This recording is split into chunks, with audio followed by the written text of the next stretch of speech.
நீங்க அடிபட்டு கிடக்கிறத பார்த்து ஆத்திரப்பட்ட போஸ் அந்த ரமேஷ் அடிக்க போனாரு. அவனுங்க ஆளுங்க இவரை போட்டு அடிச்சிட்டானுங்க. பாவம் இதே ஹாஸ்பிட்டல் தான் அட்மிட் ஆயிருக்காரு. ரொம்ப தான் மெச்சிக்காதீங்க மாப்பிள்ள. அவனும் அவன் பொண்டாட்டியும் சேர்ந்து என்ன பேசின பேச்சுக்கு ஆண்டவன் கூலி கொடுத்துட்டான். அவன் பண்ண பாவத்துக்கு அவன் அனுபவிக்கிறான். ஓஹோ, இப்ப உங்க பையன் இப்படி அடிபட்டு கிடக்கார, இது எந்த பாவத்துக்கான தண்டனை? என்ன சொல்றீங்க? இதோ பாருங்க ஆண்டி, உங்களுக்கு ஒரு பேச்சு அடுத்தவங்களுக்கு ஒரு பேச்சுன்னு பேசாதீங்க. அவங்க என்ன பேச்சு பேசினாங்க? எதுக்காக பேசுனாங்க? பிறந்த குழந்தைய தூக்கிட்டு புருஷனை பார்க்க வந்த உங்க மருமகளை உள்ள விட மாட்டேன்னு சொல்லி அடாவடித்தனம் பண்ணீங்க. அவங்களுக்கு கோவம் வராதா? உங்க மிஸ்ஸஸோட ஃபேமிலியில எல்லாரும் இந்த ஹாஸ்பிட்டல்ல தான் இருக்காங்க. ஆனா உங்களை பாக்குறது யாருக்கும் பர்மிஷன் கிடையாது. ஏன்னா இங்க நடக்கிறது ஆன்ட்டியோட ரூல்ல. என்ன மாப்பிள்ள நீங்க என்ன பேச்சு பேசுறீங்க? எனக்கு என் பிள்ளைக்கு நடுவுல சண்டை இழுத்து விடலான்னு பாக்குறீங்களா?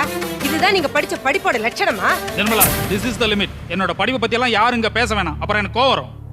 இத பாருங்க, அனாவசியமா பேசுறது உங்களுக்கு அவ்வளவு நல்லது இல்ல. யாருக்கு யார் அட்வைஸ் பண்றதுன்னு ஒரு விவசாய எல்லாம் போச்சு. டேமேஜ். மெடிசன்லாம் வாங்கிட்டீங்களா?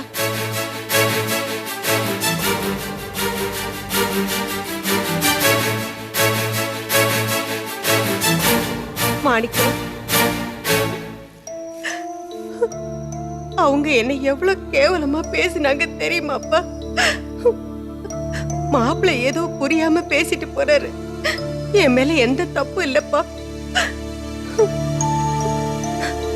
ஏமா, இதான் உன் மருமகளா?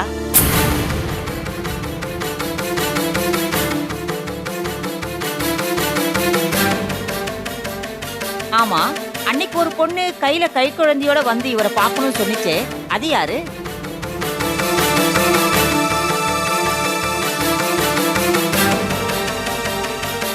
ஓஹோ, அவ தப்பான பொம்பளையா? ஆமா, அவ தப்பானவதான்.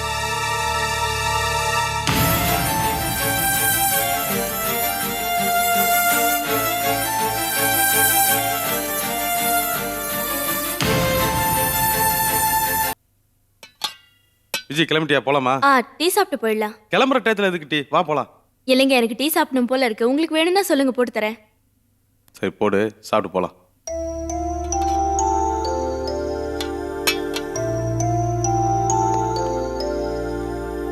சித்தப்பா, நீங்க ஏன் என் கூட விளையாட வர மாட்டீங்க?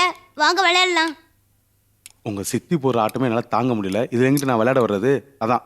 என்னங்க பேசிட்டு இருக்கீங்க? ஒண்ணு இல்ல, என்னை விளையாட கூப்பிட்டா உங்க சித்தி வருவாங்க, கூப்பிடுறான்னு சொன்னேன். அதான். போடா போ.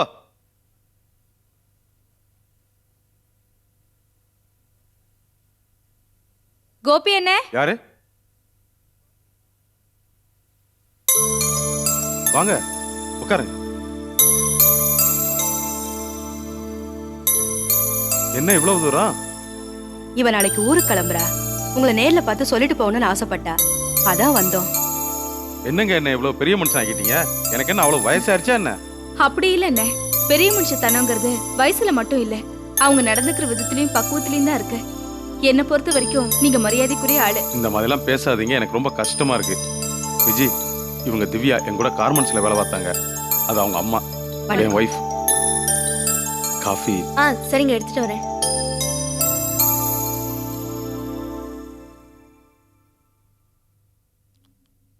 கல்யாண வாழ்க்கையெல்லாம் எப்படி இருக்கு?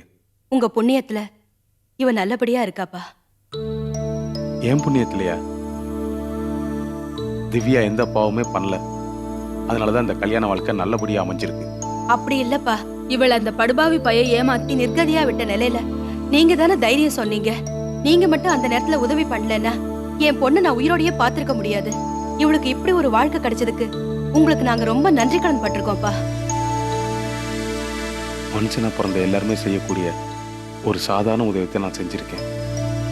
இத போய் பெருசா பேசுறீங்களே.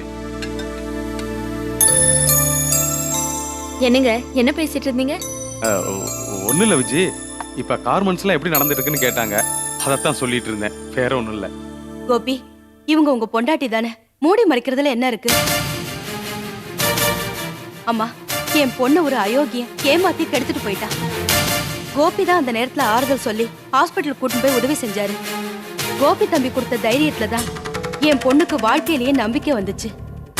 இன்னைக்கு ஒரு நல்ல மாப்பிள்ளைய கல்யாணம் செஞ்சுக்கிட்டு சந்தோஷமா இருக்கா. விஜய், பேசிட்டு ஒரு ஃபோன் பண்ணிட்டு வந்தேன். இருங்க வந்தேன்.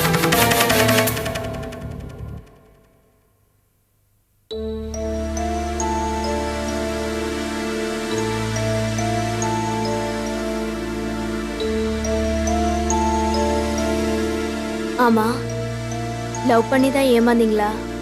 ஆமாங்க, அது ஒரு அசிங்கமான கதை. யார் இந்த பொறுக்கி? அவன் என் கூட வேலை பார்த்தவன், என் கூட நல்லா பழகுனா, என்ன கல்யாணம் பண்ணிக்கிறேன்னு சொன்னான். இந்த கிறுக்கியும் அவனை நம்பி ஏமாந்துட்டா. கல்யாணம் பண்ணாம ஒரு ஆம்பளை தொட விடலாமா? அப்படியெல்லாம் எதுவும் இல்லம்மா.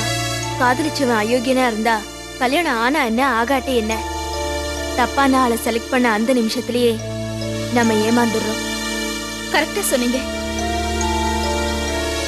ஆமா, யார கல்யாணம் பண்ணிக்கிட்டீங்க? வீட்ல பார்த்து அரேஞ்ச் பண்ண மாப்பிள்ள தான். திருப்பூர்ல பெரிய டெய்லரா இருக்காரு. அவருக்கு பழசெல்லாம் தெரியுமா? ம்ஹும். தெரியாதுங்க. ஒருவேளை அவருக்கு பழசெல்லாம் தெரிய வந்தா என்ன பண்ணுவார்னு உங்களுக்கு பயமா இல்லையா? தெரியக்கூடாதுங்க. தெரிஞ்சுக்கிற அளவுக்கு நாம ஏன் நடந்துக்கணும்?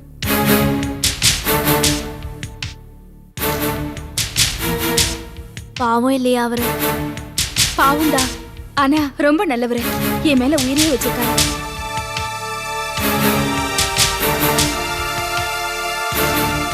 எப்பவுமே என் மேல ரொம்ப பிரியமா இருப்பாரு. நான் எது கேட்டாலும் வாங்கி கொடுப்பாரு.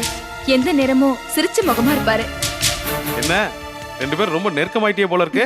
ஆமா, சும்மா பேசிட்டு இருந்தோம். அப்ப நாங்க கிளம்புறோன்னே. திவ்யா, பழசெல்லாம் வெறும் கனவு. இப்ப வாழ்ந்துட்டு இருக்க வாழ்க்கை தான் நிஜம். இந்த வாழ்க்கையில பழைய விஷயங்கள் எதுவுமே உன் மனசை வந்து உறுத்தக்கூடாது.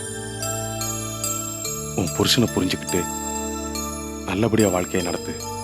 சரிண்ணே. All the best. பா. வரேன் கோபி. வரமா?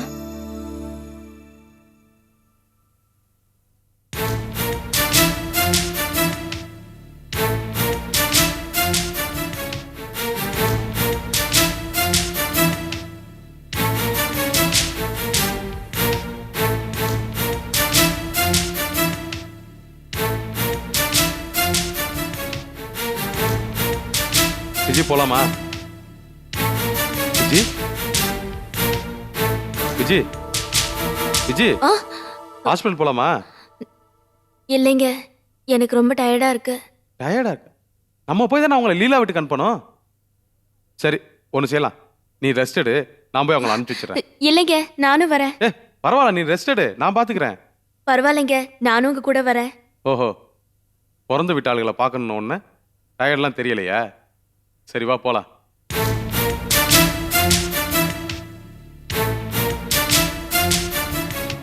கத்திரி மூட்டை 100. ஏன்பா செல்வா, என்னப்பா இப்படி பண்ணிட்ட?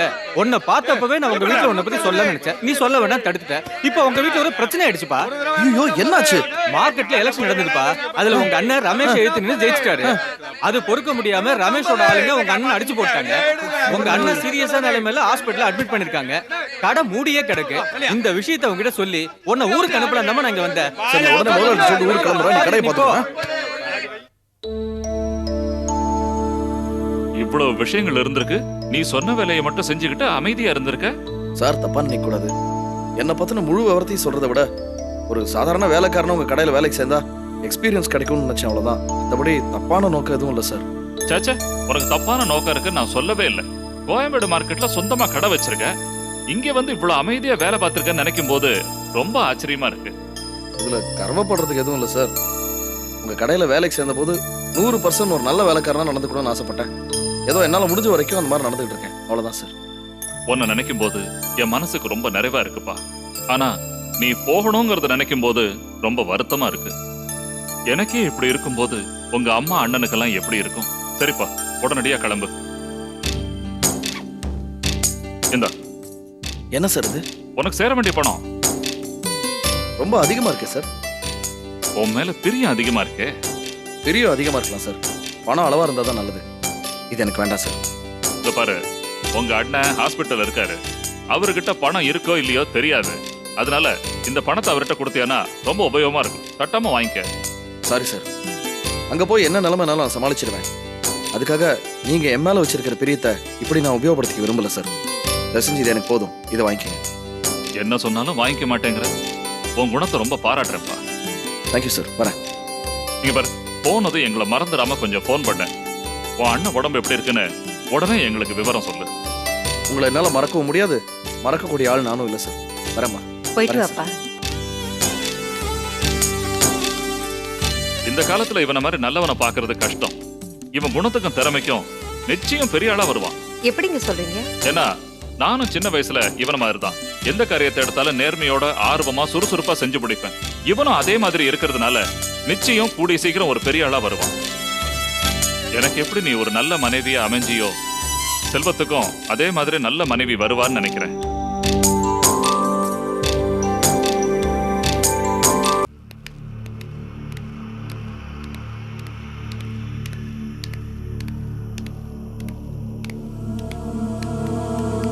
பவானி, என் ஃப்ரெண்ட் ஒருத்தர் இந்த போட்டோ ஷூட்ல வேலை பார்க்கறேன், அவனை பார்த்துட்டு வந்துடுறேன். சரி மாமா.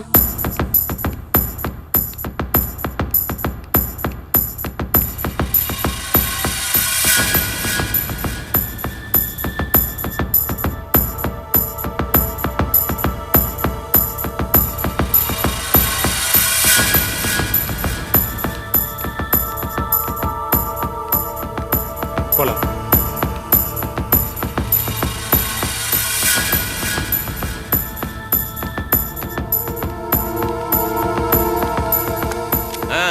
வாங்க மாப்பிள்ள. வாங்க ரவி. வா பவானி, எடுத்துட்டு வந்தியா? எடுத்துட்டு வந்தேன். பவானி, பணத்தை கொடு. போட. பவானி, வீடெல்லாம் எப்படிப்பா இருக்கு? தூசியா இருக்குக்கா. பெருக்கி தூசியெல்லாம் வாரிட்டல? இல்லக்கா, நான் பெருக்கலாம் தான் சொன்னேன். மாமா தான் நேரம் ஆயிடும் கிளம்பிடுன்னு சொல்லிட்டாரு. ஏய், உன்னோட சோம்பேறித்தனத்துக்கு அவர் சாக்க சொல்லாதடி. இல்லக்கா, நிஜமா தான் சொன்னேன். நீ வேணா மாமாவை கேட்டு பாரு. ஏய், அவளே களைச்சு வந்திருக்கா, அவளை போய் காய்ச்சிக்கிட்டு இருக்கிற.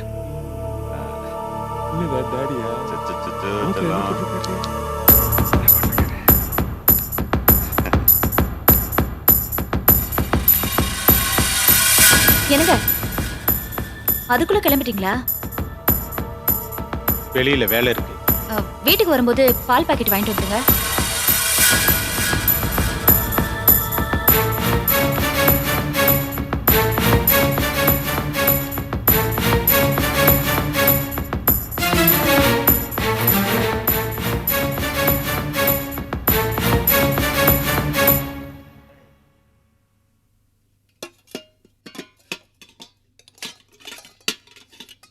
லீலா, இந்த பாத்திரத்தை இப்பவே தேய்ச்சிட்டுமாப்பா? அதெல்லாம் ஒண்ணும் வேணாக்கா, காலையில பாத்துக்கலாம். வா. இதோ வரேன்.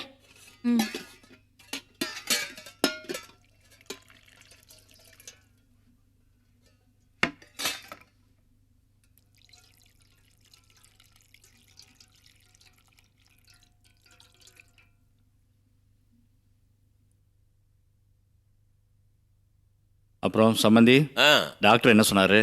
நல்லபடியா தான் சொல்றாரு.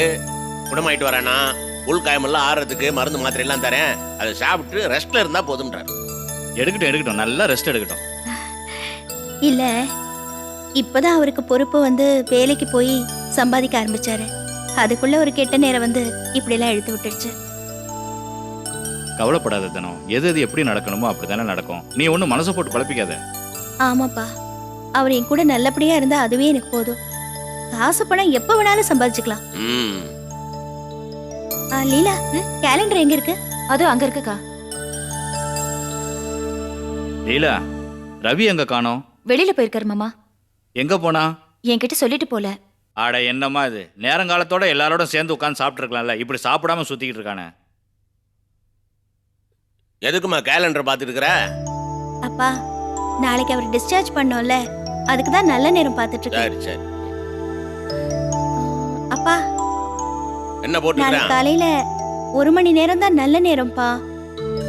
அதுக்கப்புறம் அவ்வளவு ஒன்றும் சரியில்லை. 1 மணி நேரம் தானா? ஏன் சம்பந்தி, 1 மணி நேரம் பத்தாதா? பத்தாதுங்களே. 1 மணி நேரத்துக்குள்ள நாங்க ஆஸ்பத்திரி வேலையை முடிச்சுட்டு பஸ் ஏறியானும்ல, இங்க வந்துட்டு போலான்னு பார்த்தேன். ஆமாப்பா, நான் கூட அப்படிதான் நினைச்சேன். அப்பா, சாயங்காலமா போலாம்ல? எப்படிமா, உடம்பு சரியில்லாதவன் உடனே கூட்டிட்டு போனாதான் நல்லா இருக்கேன். சம்பந்தி, இங்க வந்து சொல்லிட்டு போனுங்கிற ஃபார்மாலிட்டிஸ்லாம் எதுக்கு? போஸ் குணமாயிட்டாப்ல, அது போதும் இல்ல. நேரங்காலத்தோட வீட்டுக்கு கூட்டு போங்க. நம்ம வீடு தானே, எப்ப வேணாலும் வந்துட்டு போலாமே. அதுவும் சரிதான். பாருங்கம்மா லேட் ஆகிட்டு இருக்குது, காலையில் நிறைய வேலை இருக்குது, சீக்கிரம் படுங்க. காலையில் கிளம்புனா எல்லாம் ரெடி பண்ணிட்டீங்களா? எல்லாம் எடுத்து வச்சிட்டேன்ப்பா. அப்போ படுப்புமா? லீலா பாய் தலானிங்களை எடுத்து தனு குழந்தை கொஞ்சம் தூக்கிக்க. குடு குடு குடு குடு. சொல்லு இப்பட்டு வா வா வா வா வா. என்னம்மா இந்த அப்படி நீங்க எப்படி படுத்துக்கோங்க சம்பந்தி. நீங்க? நான் அப்படி படுத்துக்குவேன். படுங்க.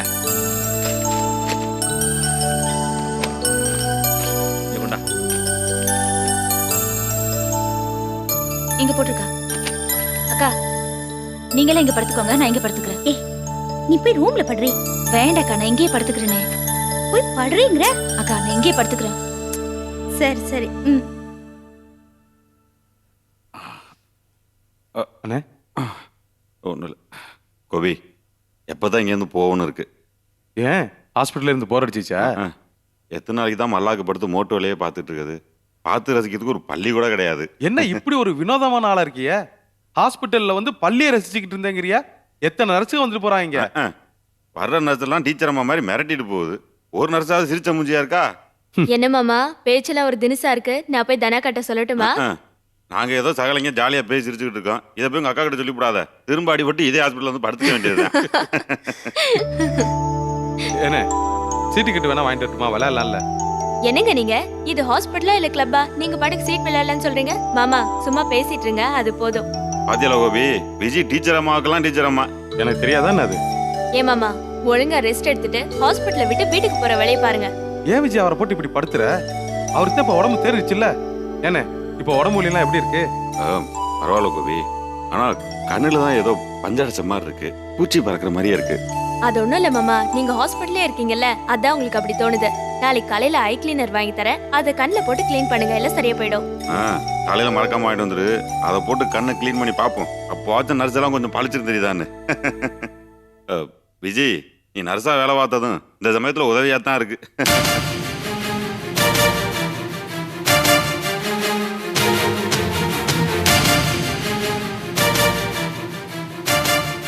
ஏ விஜய், நீ வேலை பார்த்தியா? நர்ஸாவா வேலை பார்த்த? ஆமாங்க, எங்க அப்பாவோட ஃப்ரெண்டு ஐ கிளினிக் வச்சிருக்காரு. அங்க கொஞ்ச நாள் ஒர்க் பண்ண. ஓ. ஏங்க நர்ஸ் வேலைக்கு போறது தப்பா? நான் எப்படி தப்புன்னு சொல்வேன்? நான் வேலை பார்க்குற கார்மெண்ட்ஸில் லேடிஸ் தான் நிறைய பேர் வேலை பார்க்குறாங்க. லேடிஸ் வேலைக்கு போகிறது நல்ல விஷயம், அது தப்பு இல்லை. ஆனால் நீ வேலை பார்த்த விஷயத்த என்கிட்ட சொல்லவே இல்லையேன்னு தான் யோசிச்சுட்டு இருந்தேன்.